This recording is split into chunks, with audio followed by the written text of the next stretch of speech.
Hello दोस्तों, मुल्तानी electronics में आपका स्वागत है और आप देख रहे हैं मुल्तानी इलेक्ट्रॉनिक्स।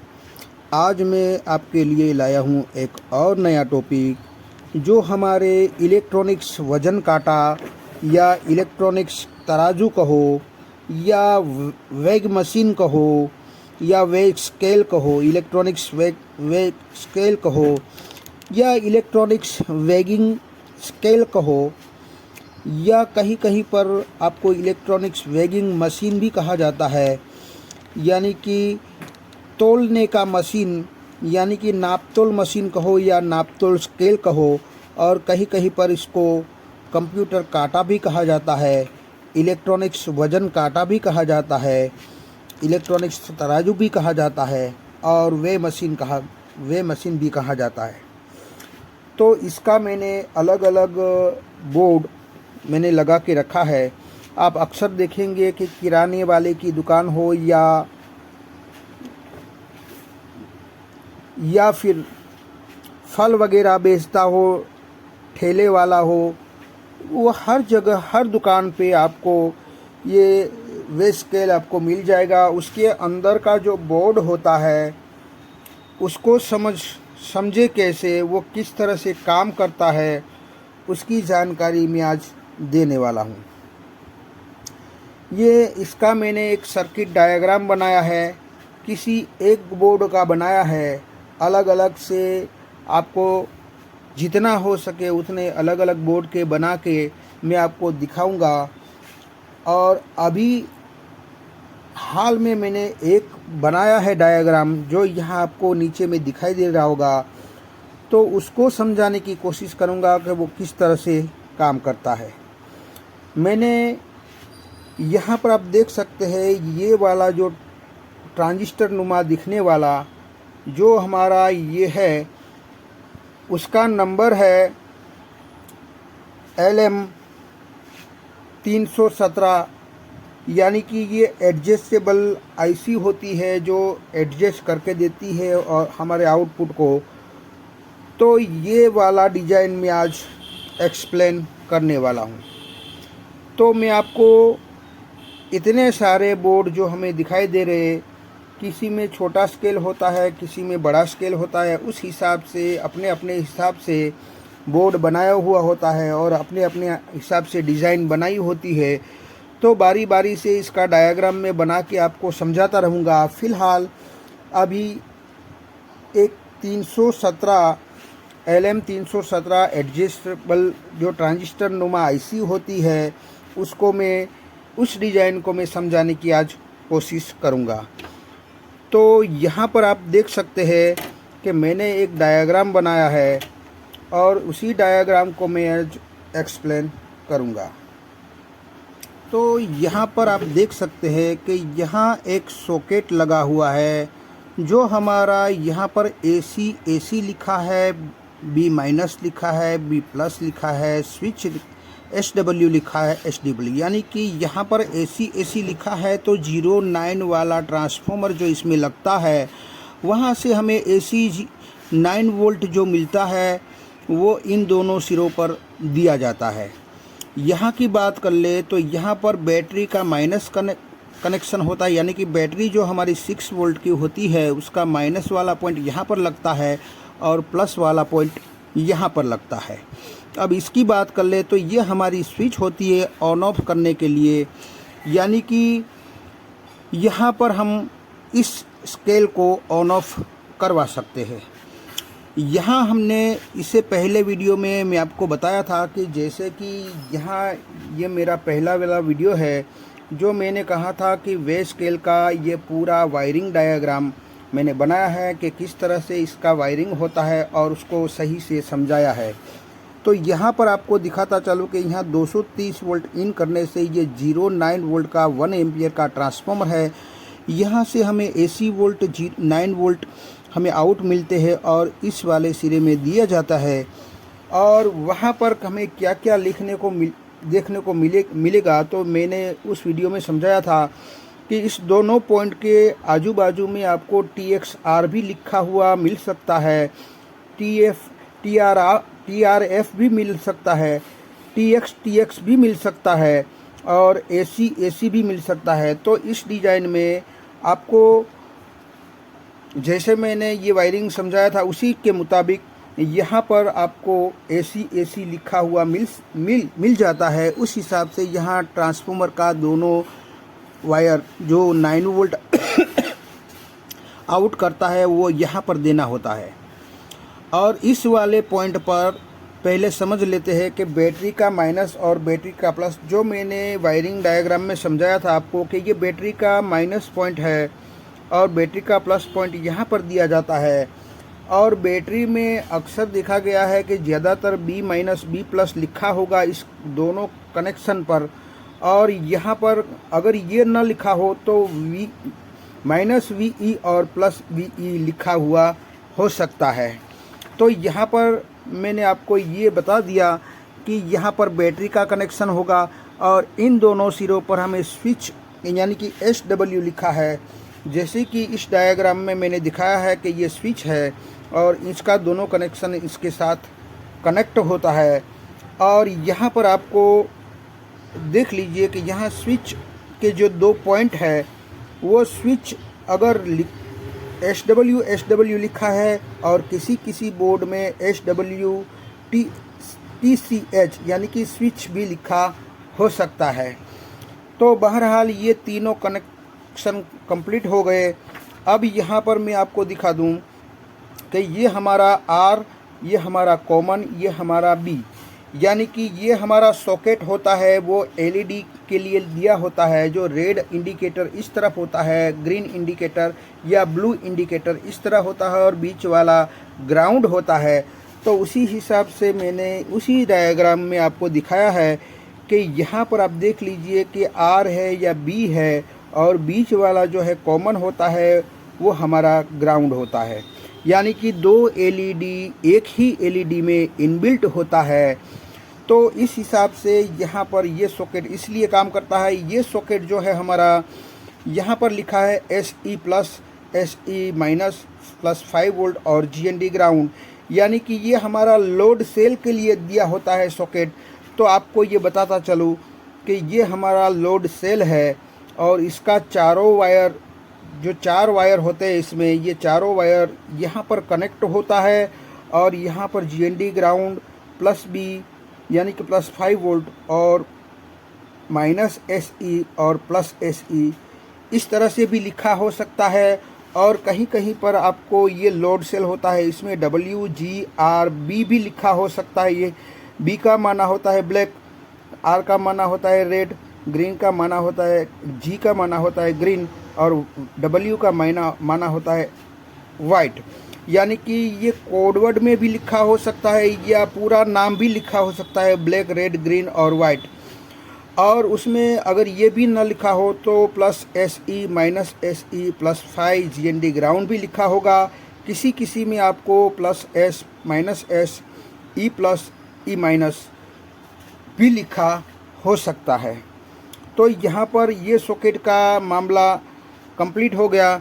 अब यहाँ पर आप देख सकते हैं ये हमारा 7 सेगमेंट में जो दिया जाता है, यानी कि ये वाला जो सिरा होता है यहाँ से एक पट्टा सॉकेट वाला पट्टा वायर आता है जो हमारे 7 सेगमेंट डिस्प्ले में जाता है और हमारा जो भी अंक होता है जिस हिसाब से यहाँ पर प्रोग्राम किया होता है उसी हिसाब से ये हमें दिखाता है। अब यहाँ पर एक और ये रह गया एक सॉकेट कि ये हमारा यहाँ पर लिखा है मोड, यहाँ MR लिखा है, M+ लिखा है, टेप या एंटर लिखा है और कॉमन लिखा है। तो यहाँ पर आपको ये वाला भी सॉकेट यहाँ पर मिल जाएगा जो 1 2 3 4 5 वायर है, 1 2 3 4 5 वायर है, जहाँ पर हमारा कीपैड लगता है। और कीपैड में आप देख सकते हैं टार या एंटर लिखा होगा या M+ लिखा होगा या MR लिखा होगा या मोड लिखा होगा। ये 4 स्विच आपको ज़्यादातर देखने को मिलेगी। तो हमारा सॉकेट की तो बात ये हो गई। यहाँ पर हमें समझना है ये कि जब हमारा 09 AC वोल्ट यहाँ पर इन होता है तो यहाँ पर आपको देखने को मिलेगा कि एक ब्रिज रेक्टिफायर मैंने बनाया है। और हकीकत में तो कोई भी बोर्ड में आपको इस तरीके से 4 डायोड मिल जाएंगे। ब्रिज रेक्टिफायर 4 डायोड के थ्रू बनाया गया है। अब इसको ड्राइंग करने में थोड़ी मुश्किल होती है, उस हिसाब से मैंने यहाँ पर ब्रिज रेक्टिफायर लगा दिया है, जो मैंने अगले वीडियो में आपको यहाँ पर देखने को मिलेगा। ये हमारा 4 डायोड है जो ब्रिज रेक्टिफायर आपको समझ लेना है। तो मैंने यहाँ ब्रिज रेक्टिफायर ही बना दिया है ताकि हमें ड्राइंग में आसानी से समझ में आए। अब यहाँ पर हमें AC में से ये ब्रिज रेक्टिफायर DC में कन्वर्ट करता है और यहाँ पर फिल्टर लगा के स्मूथ DC में वोल्टेज को कन्वर्ट किया जाता है। यानी कि ये हमारा 12 वोल्ट 9 में 9 यहाँ पर दोगे तो DC हमारा 12 वोल्ट बनेगा और वही 12 वोल्ट हमें इस 3 नंबर की पिन जो हमारी LM317 IC कहो या एडजस्टेबल रेगुलेटर कहो, इसकी 3 नंबर पिन में इनपुट करवाया जाता है। और यहाँ 2 नंबर की पिन से आउटपुट लिया जाता है और 1 नंबर की पिन उसकी होती है एडजस्टेबल, जहाँ पर वोल्टेज डिवाइडर के थ्रू इसको आउटपुट का वोल्टेज कंट्रोल किया जाता है। अब यहाँ पर समझेंगे हम कि यहाँ पर मैं आपको समझाने की कोशिश करूँगा कि ये हमारा LM317 है जो एक एडजस्टेबल वोल्टेज रेगुलेटर IC कहो या रेगुलेटर कहो, जो भी कहो, ये साथों साथ ये हमें आउटपुट में एम्पियर को भी बढ़ा के देता है। यहाँ पर 1 नंबर की पिन एडजस्टेबल होती है ADJ, 2 नंबर की पिन हमारी आउटपुट की होती है और 3 नंबर की पिन हमारी इनपुट होती है, जो जहाँ पर हमें वोल्टेज देना होता है और 2 नंबर से आउट लेना होता है। यहाँ पर मैंने ये बना के दिया है आपको कि 3 नंबर की पिन जो है हमारी ये है, तो यहाँ पर वोल्टेज इनपुट करवाओगे अगर हमारे 12 वोल्ट, तो हमें आउटपुट में कितना आउटपुट देगा। तो यहाँ से एक डिवाइडर बना के एक फीडबैक सर्किट 1 नंबर में दिया जाता है। फीडबैक का काम क्या होता है? हर हमेशा फीडबैक का काम आउटपुट वोल्टेज को कंट्रोल करवाने का होता है। तो यहाँ पर फीडबैक बना के यानी कि डिवाइडर बना के इसका रेफरेंस पॉइंट से इसको 1 नंबर में दिया जाता है और यहाँ पर जो भी जिस तरह की वैल्यू का इस्तेमाल किया हो उसी तरीके से यहाँ आउटपुट हमें देता है और एग्जैक्ट आउटपुट हमें प्रोवाइड करवाता है।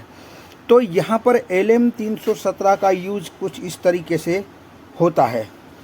यहाँ हमें 12 वोल्ट इनपुट करवाया है हमने, तो आउटपुट में हमें करीब करीब 8 से 9 वोल्ट हमें आउटपुट देगा और वो इस डिवाइडर के थ्रू ही देगा कि ये डिवाइडर से हमने जो फीडबैक लिया है उसी के मुताबिक यहाँ 8 वोल्ट आ जाए, उसी तरीके से इस रेजिस्टेंस को लगाया होता है और यहाँ से एनोड टू कैथोड यही 8 वोल्ट यहाँ पर जाएंगे और प्लस बी और स्विच को शॉर्ट किया हुआ रहता है किसी भी बोर्ड में स्विच के एक पॉइंट को, तो यहाँ सीधा बैटरी में भी चला जाएगा ये वोल्टेज हमारा बैटरी में चला जाएगा और यही वोल्टेज यहाँ पर भी आ जाएगा और यहाँ स्विच ऑन करने से ये वोल्टेज यहाँ पर आएगा और यही वोल्टेज हमें यहाँ पर भी इन करवाया जाता है।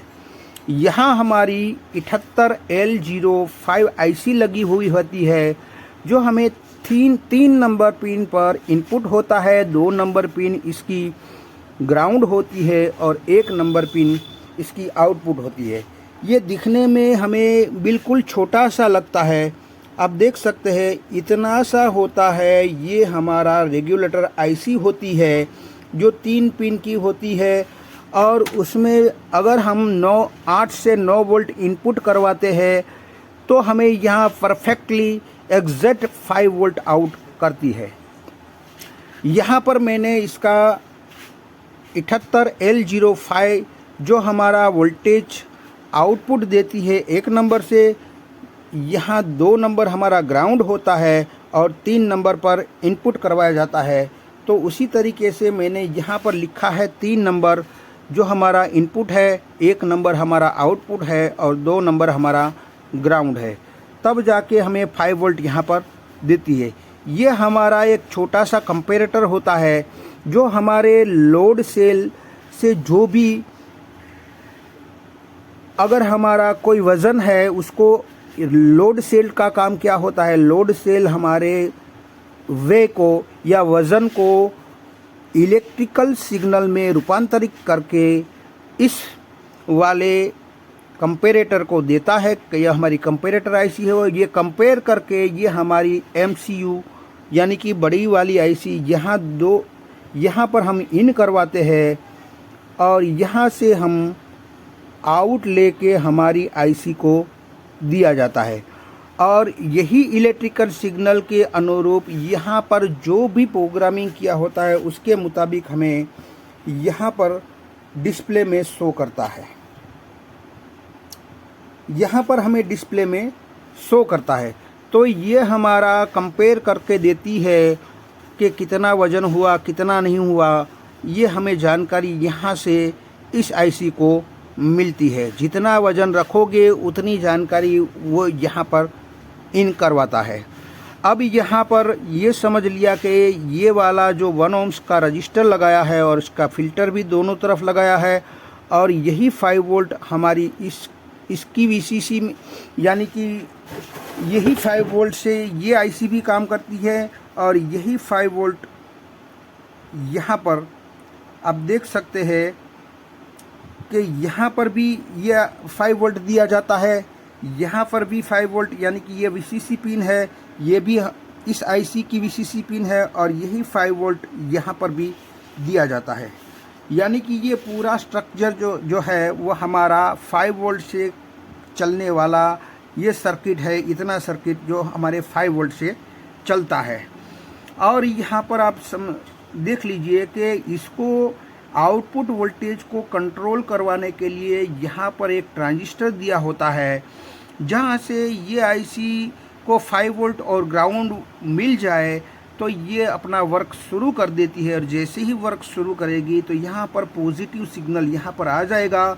ये एनपीएन ट्रांजिस्टर BC547 है, उस हिसाब से इसको पॉजिटिव सिग्नल व वोल्टेज इसके बेज में मिलेगा तो ये कंडक्ट होगा और कलेक्टर टू एमीटर, ये कंडक्ट होने से यहाँ पर हमें ये वे मशीन को चालू रखना है या बंद रखना है या इसको थोड़ा बहुत कंट्रोल करना है, तो ये इसी ट्रांजिस्टर के थ्रू इसको कंट्रोल करवाया जाता है या ऑफ करवाया जाता है या ऑन करवाया जाता है। या वोल्टेज में अगर कम बेसी करनी हो तो इसके मुताबिक यहाँ से जो भी सिग्नल मिलेगा उसके मुताबिक ये इसमें आउटपुट के वोल्टेज में कंट्रोल करेगा।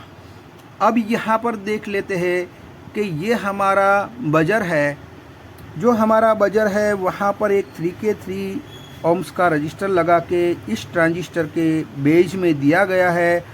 ये PNP ट्रांजिस्टर है, उस हिसाब से यहाँ पर हमें नेगेटिव सिग्नल यहाँ पर आएगा, तब ये हमारा ट्रांजिस्टर कंडक्ट होगा। और जैसे ही कंडक्ट होगा तो इसको यहाँ से यहाँ रेजिस्टेंस पैदा होगा और यहाँ 5 वोल्ट से इसको वोल्ट यहाँ पर मिल जाएगा कलेक्टर पर, एमीटर टू कलेक्टर वोल्टेज यहाँ पर मिल जाएगा, जिसकी वजह से ये हमारी बजर बजेगी। अब यहाँ पर देख लेते हैं कि ये वाला जो हिस्सा होता है वो हमारा होता है 7 सेगमेंट डिस्प्ले वाला, यानी कि ये वाला जो 7 सेगमेंट का ये वाला सॉकेट है ये यही है जहाँ पर 7 सेगमेंट डिस्प्ले को चलाने के लिए इतने तरीके से डायोड ट्रांजिस्टर लगे हुए होते हैं और सभी के सभी हमारे पीएनपी ट्रांजिस्टर होते हैं, जहाँ पर नेगेटिव सिग्नल इसके बेज में मिलने से इसके सॉफ्टवेयर के मुताबिक, इसके प्रोग्रामिंग के मुताबिक इसको कौन सा डिजिट ऑन करवाना है कौन सा ऑफ करवाना है, उसी के मुताबिक इसके बेज में वोल्टेज जाता है और वही डिजिट ऑन ऑफ होता है। और यहाँ पर ये रजिस्टर लगा के इस डिजिट के दूसरे सिरे पर भी दिया जाता है और इस तरीके से यहाँ पर हमें इस ट्रांजिस्टर को भी 5 वोल्ट इसके एमीटर पर दिया जाता है। और जैसे ही ये कंडक्ट होगा, यहाँ माइनस सिग्नल देने से ये कंडक्ट होगा, यही 5 वोल्ट यहाँ से यहाँ आ जाएगा। तो यहाँ पर जो भी डिजिट होगा वो ऑन होगा, और प्रोग्रामिंग के मुताबिक कौन सा ऑन करवाना है कौन सा ऑफ़ करवाना है ये प्रोग्राम में दिया हुआ रहता है। तो उसी के मुताबिक हमें ये डिजिट दिखाता है। और यहाँ पर एक और यहाँ पर आ जाते हैं कि ये हमारा कीपैड, यानी कि ये वाला जो हिस्सा होता है, ये वाला सॉकेट, यही वाला सॉकेट है। यानी कि इन दोनों में आप देख लीजिए यहाँ पर कीपैड लगा हुआ होता है, और उसी में हमें mode, MR, M+, tap enter, common इस तरह से लिखा हुआ मिलता है। जिस भी की और उसको एक 10K सभी को एक 10K के रजिस्टर के थ्रू इसको वोल्टेज दिया जाता है, और उसी वोल्टेज को कंट्रोल करवा के, यानी कि उसी को ऑन ऑफ करवाता है। ये कॉमन के साथ अगर इसको शॉर्ट किया जाए तो यहाँ पर हमारा मोड बटन दबेगा। अगर इसके साथ शॉर्ट किया जाए तो ये हमारा MR बटन काम करेगा। अगर इसके साथ इसको शॉर्ट कर दिया जाए तो M+ काम करेगा, और इसके साथ इसको शॉर्ट किया जाए तो ये हमारा टैप एंटर बटन काम करेगा। और इसी हिसाब से ये स्विच शॉर्ट करने का काम करती है। जैसे ही आप बटन को प्रेस करोगे तो जो भी बटन को प्रेस करोगे वो दोनों शॉर्ट होता है, और IC हमारी उसी के लिए काम करती है। तो यहाँ पर आप देख सकते हैं कि यहाँ मैंने सारे के सारे ये ट्रांजिस्टर अलग अलग डिजिट के लिए अलग अलग ट्रांजिस्टर का यूज़ किया जाता है, और इस रजिस्टर को भी यही डिजिट को चलाने के लिए यूज़ में लिया जाता है। और हमारी MCU में जो भी प्रोग्राम होगा, और उसमें जो प्रोग्रामिंग करने के लिए यहाँ TXD और RXD का एक ऑप्शंस रहता है, जो यहाँ से हमारा प्रोग्रामिंग होता है। और यहाँ पर ये हमारा रेगुलेटर IC हो या ट्रांजिस्टर हो, वो किस तरह से काम करता है वो मैंने सारी जानकारी दे दी है। और हमारे वायरिंग डायग्राम की जानकारी भी मैंने अगले वीडियो में आपको दे दी थी।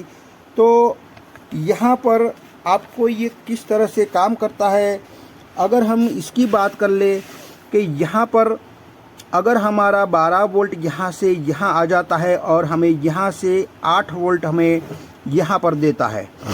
जैसे ही 8 वोल्ट ये फॉरवर्ड बायस में है तो यही 8 वोल्ट यहाँ चले जाएंगे, और हमारी बैटरी चार्ज होना शुरू कर देगी। अगर यहाँ से हमारी बैटरी चार्ज करती है तो चार्ज किया वोल्टेज वापस रिवर्स बायस में नहीं आ सकता है, इसीलिए डायोड का यूज़ किया जाता है। जैसे ही हमारे ये वोल्टेज आप यहाँ से 9 वोल्ट को ऑफ़ कर दोगे, यानी कि हमारी जो बिजली का बोर्ड होता है वहाँ से ऑफ बटन को दबा दिया जाए, यानी कि हम यहाँ पर 0.9 वोल्टेज नहीं देंगे, तो यहाँ पर जो लगी हुई बैटरी होती है, यहाँ पर लगी हुई बैटरी होती है, उसी से ये वोल्टेज यहाँ पर आ जाएंगे, और यहाँ से यहाँ चले जाएंगे, और यहाँ से यहाँ आ जाएंगे, और यहाँ सिर्फ बैटरी से ये चलने लगेगी। जब हमें चार्ज करना होता है तभी हमें यहाँ इसका स्विच ऑन करवाना होता है, यानी कि यहाँ 0.9 ट्रांसफार्मर वाला जो इस पिन को तभी लगाना है जब हमें बैटरी को चार्ज करना होता है। तो यहाँ पर हम 0.9 बैटरी से चार्ज करवाना है तो 0.9 यहाँ पर देंगे, तो ये हमारी बैटरी यहाँ से 12 वोल्ट आउट करेगी, और यहाँ से ये कंट्रोल करेगी वोल्टेज को। कंट्रोल करने के बाद यहाँ से 8 या 9 वोल्ट यहाँ पर आएंगे, और वहीं 8 और 9 वोल्ट इस डायोड के थ्रू यहाँ बैटरी पर चले जाएंगे, और ये बैटरी हमारी चार्ज होना शुरू हो जाएगी। अब यहाँ की बात कर ले तो यहाँ पर हमें रेड इंडिकेटर और ब्लू इंडिकेटर आपको देखने को मिलेगा कुछ इस तरीके से। तो अगर हमारा मान लीजिए कि ये हमारा स्विच है कि ये हमारा यहाँ से 12 वोल्ट आ गया। अब ये हमारा 12 वोल्ट आ गया है तो यहाँ से हमें 8 या 9 वोल्ट हमें प्रोवाइड करवाएगा। तो यही 8 और 9 वोल्ट डायरेक्ट इस वाली यानी कि इंडिकेटर में चला जाएगा। यानी कि ये आर भी हो सकती है, ब्लू भी हो सकती है। तो यहाँ फ़िलहाल मैंने ब्लू लिखा है, तो ये हमारा इंडिकेटर ब्लू वाला हमारा जलेगा। तो जैसे ही ये जलेगा तो क्या होगा कि ये हमारा एसी आने से ये हमारा इंडिकेटर डायरेक्ट जल गया। अब हमारा बैटरी वाला जो अगर हमारे बैटरी से यहाँ सप्लाई आता है, यही बैटरी का सप्लाई यहाँ भी जाता है और यहाँ से यहाँ इस रजिस्टर के डिवाइडर बना है जो वोल्टेज को कंट्रोल करके इस वाली इंडिकेटर को देता है। यानी कि रेड कलर का इंडिकेटर अब बैटरी से जो भी पावर आएगा उससे जलेगी और एसी से जो पावर आएगा इससे ये जलेगी। तो यहाँ पर दोनों को अलग अलग बैटरी जलाने के लिए इस्तेमाल किया गया है। और यहाँ जैसे मैंने बताया कि एक ही एलईडी होती है, इसमें दोनों कलर की एलईडी इनबिल्ट होती है, तो उस हिसाब से ये काम करती है। एसी से हम चार्जिंग में डालेंगे तो हमारी अलग कलर की एलईडी होगी और हमें बैटरी से हमारा होगा तो और अलग कलर की एलईडी हमारी जलेगी। यहाँ पर लोड सेल की बात कर ले तो लोड सेल को ऑन करवाने के लिए, ये लोड सेल को चलने के लिए हमें +5 वोल्ट देने होते हैं।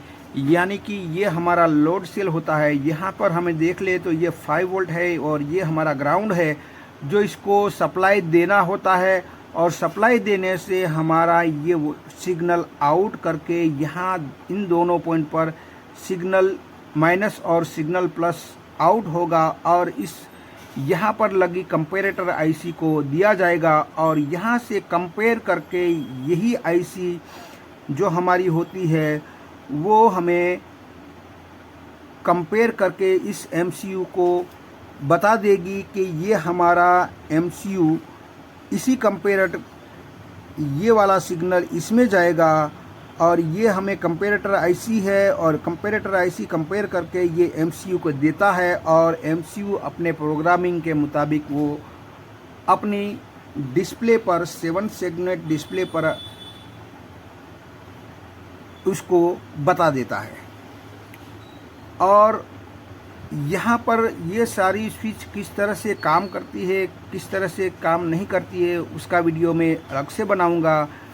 तो यहाँ पर हमें अगर हमारी डिस्प्ले काम नहीं कर रही है, अगर यहाँ पर देख ले कि अगर हमारी डिस्प्ले काम नहीं कर रही है तो यहाँ पर इस सारे ट्रांजिस्टर को हमें चेक करना होता है, इस रेजिस्टेंस को भी चेक करना होता है। अगर कोई डिस्प्ले आधी चालू हो रही है आधी नहीं हो रही है तो ये सॉकेट को भी और सॉकेट में लगे वायर को भी चेक करना होता है।